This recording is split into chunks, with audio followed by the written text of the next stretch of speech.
friends, it's Miss Susanna and we're gonna do circle time today.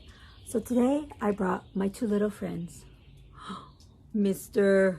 Waggle and Mr. Wiggle. That's Wiggle and Waggle. And I'm gonna tell a little story about them with my fingers today. So once upon a time, Wiggle and Waggle were in their house and they lived way up on the top of the hill. Wiggle wanted to go play with Waggle. So they went in. Wiggle and Waggle were both in their houses, like this. And Wiggle opened the door and he came out. And he went up the hill, down the hill, up the hill, down the hill, up the hill, down the hill. And he got to Waggle's house and he knocked, knock, knock, knock. And Waggle wasn't here. He wasn't answering the door. So he knocked again. Knock, knock, knock. Waggle, are you home? I want to play. Let's play.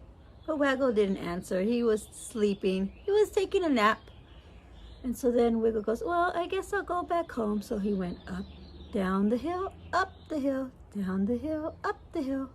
And he opened his door and he went inside. Later on, a few minutes later, Waggle woke up. And he said, I'm going to go outside. So he opened the door and he went outside and he closed his door. He said, I'm going to go visit my friend Wiggle. So Waggle went down the hill, up the hill, down the hill, up the hill. And he got to Wiggle's house. And he knocked, knock, knock, knock. Wiggle, are you home? I want to play. Let's play. Knock, knock, knock. Wiggle. But Wiggle didn't answer. He decided to take a nap since Waggle wasn't home. So Waggle went back home. He went down the hill, up the hill, down the hill, up the hill. He opened his door. He went inside and he closed it. They were both sleeping and they both woke up. They had lunch and they cleaned their house and they both opened the door and came outside and they said, I'm going to go see if Wiggle is home, Wiggle thought. And Waggle and Wiggle wanted to see each other. So Wiggle said, I'm going to go see Waggle. And Waggle said, I'm going to go see Wiggle. So guess what they did? They went down the hill, up the hill, down the hill, up the hill. And they saw each other and they started talking. Blah, blah, blah.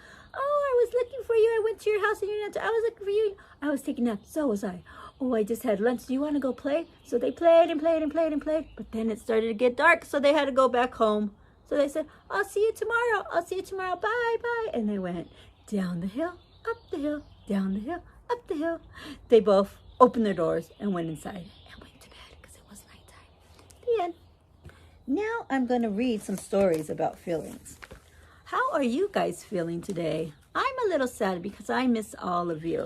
But I'm going to start with a book called In My Heart. And this is a book about feelings. This is In My Heart, a book about feelings by Joe Whittek, illustrated by Christine Ruzzi. My heart is full of feelings, big feelings and small feelings, loud feelings and quiet feelings, quick feelings and slow feelings. My heart is like a house with all these feelings living inside. Sometimes my heart feels like a big yellow star, shiny and bright. I smile from ear to ear and twirl around so fast I feel as if I could take off into the sky. This is when my heart is happy. Other times, my heart feels strong. I stand up tall, as if I can touch the clouds. New people and places don't frighten me. I can do it. Watch me go. This is when my heart is brave. Peekaboo. When I get really angry, my heart feels as if it's going to explode. Don't come near me. My heart is yelling, hot and loud. This is when my heart is mad. Boom! Oh, look at her mad face. But other times, my heart is cool. I bob along gently like a balloon on a string.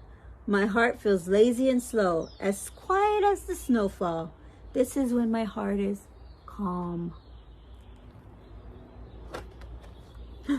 On harder days, mean words hurt my feelings. And my heart feels hurt too. It's fragile and delicate, but it can be healed with extra kisses. This is when my heart is broken.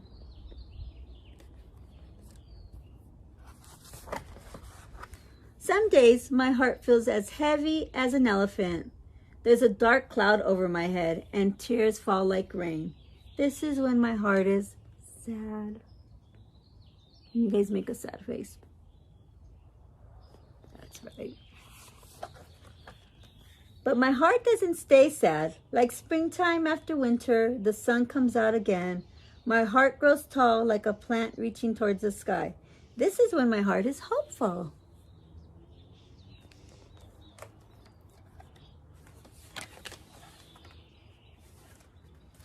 Eek! When I see something scary, my heart beats fast. I feel cold as if a chilly breeze has crawled up my neck, and I run away as fast as I can. This is when I'm afraid. Can you show me your afraid face? Oh, I'm scared. She's scared of the monster. When it's time for a bit of fun, my heart feels full of giggles and wiggles. Abracadabra! I hop around like a bouncing bunny. This is when my heart is silly. Can you guys be silly? Make some silly faces. Sometimes I hide my heart away where no one can see, like my own small treasure. I don't want anyone to look at me. Safe on my swing, I can watch the world from up above. This is when my heart is shy.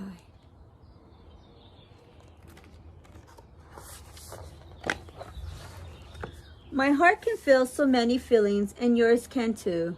Today my heart is proud. How does your heart feel? And maybe you guys can draw a picture about how you're feeling today. What kind of heart do you have today? Read another book about feelings. This one is called When Sophia Gets Angry. Really, really angry, by Molly Bing. Sophia was playing when, my turn, her sister grabbed the gorilla. Uh-oh. Does she look happy? Her sister took the gorilla she was playing with.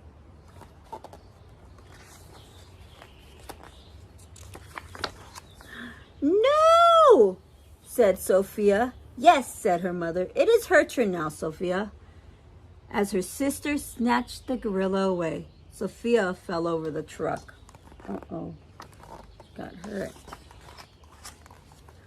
Oh, is Sophia ever angry now? Does she look angry? She look mad, upset? She does.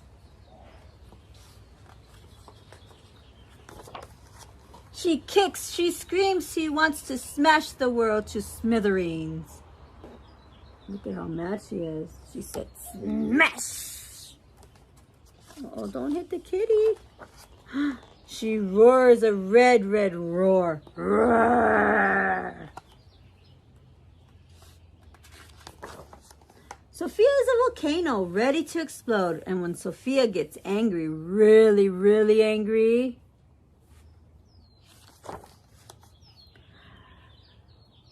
pa-bam, she runs. She runs and runs and runs until she can't run anymore. Still, she's running. Then, for a little while, she cries. Now she sees the rocks and the trees and the ferns. She hears a bird. Tweet, tweet, tweet, tweet. Oh, I hear some birds in my sky. She comes to the old beech tree. She climbs it.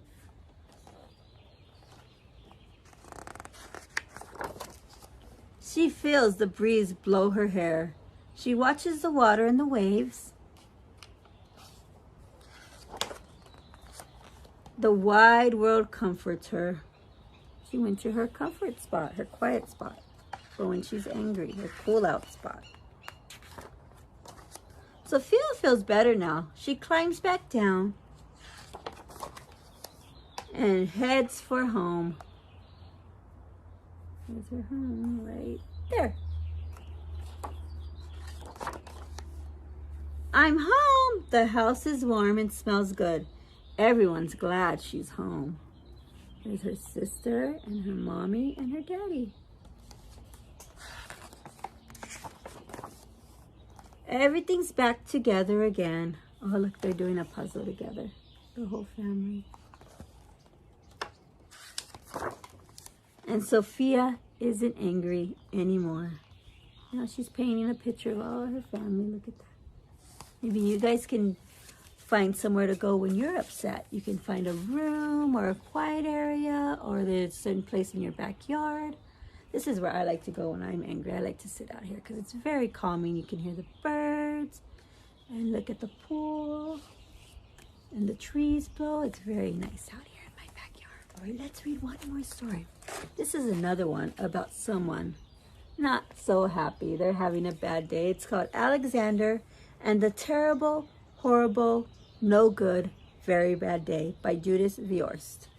Illustrated by Ray Cruz.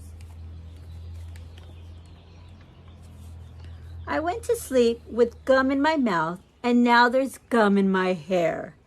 And when I got out of bed this morning, I tripped on the skateboard, and by mistake, I dropped my sweater in the sink while the water was running. And I could tell it was going to be a terrible, horrible, no good, very bad day. Oh, look at his face.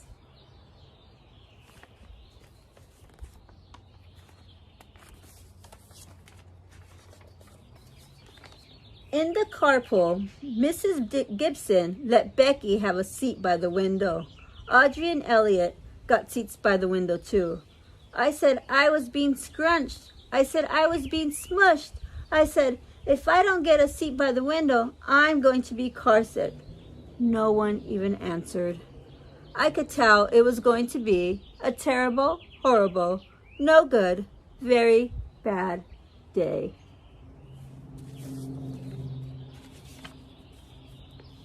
At school, Mrs. Dickens liked Paul's picture of the sailboat better than my picture of the invisible castle. At singing time, she said, I sang too loud. At counting time, she said, I left out 16. Who needs 16? I could tell it was going to be a terrible, horrible, no good, very bad day.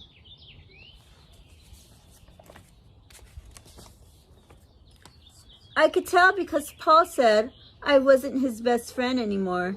He said that Philip Parker was his best friend, and that Albert Moyle was his next best friend, and that I was only his third best friend.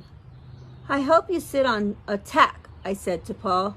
I hope the next time you get a double-decker strawberry ice cream cone, the ice cream part falls off the cone part and lands in Australia.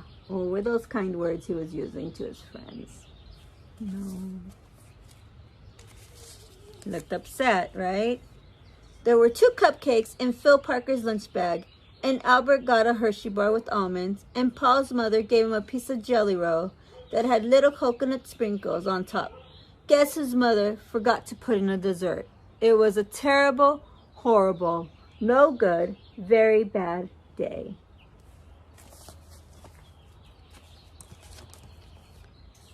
That's what it was, because after school, my mom took us all to the dentist. Dr. Fields found a cavity just in me. Come back next week and I'll fix it, said Dr. Fields. Next week, I said, I'm going to Australia. Oh, look, there's Alexander having a bad day.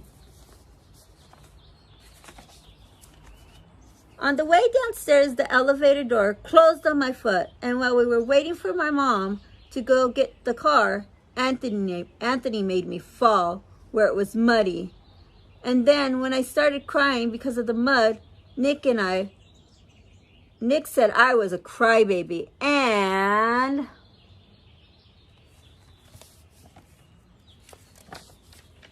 while I was punching Nick for saying crybaby, my mom came back with the car and scolded me for being muddy and fighting.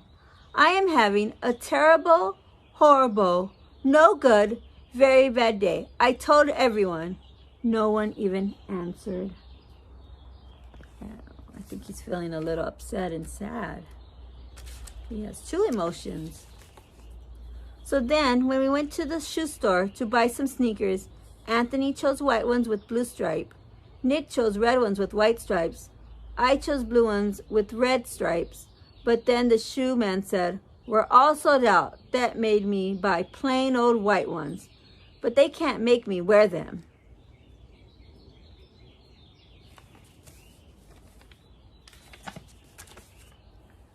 When he picked up my dad at the office, he said I couldn't play with this copy machine.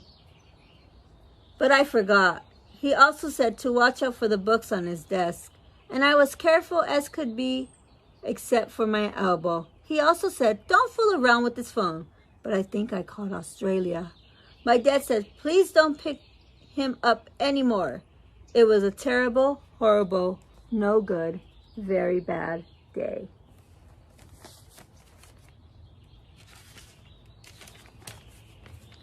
There were lima beans for dinner, and I hate lima beans. There was kissing on TV, and I hate kissing.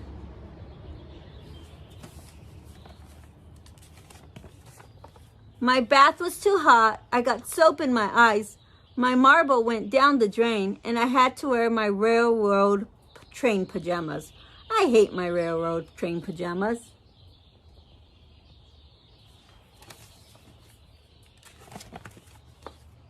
When I went to bed, Nick took back the pillow he said I could keep, and the Mickey Mouse nightlight burned out, and I bit my tongue. The cat wants to sleep with Anthony, not me. It was a terrible, horrible, no good, very bad day. My mom says some days are like that.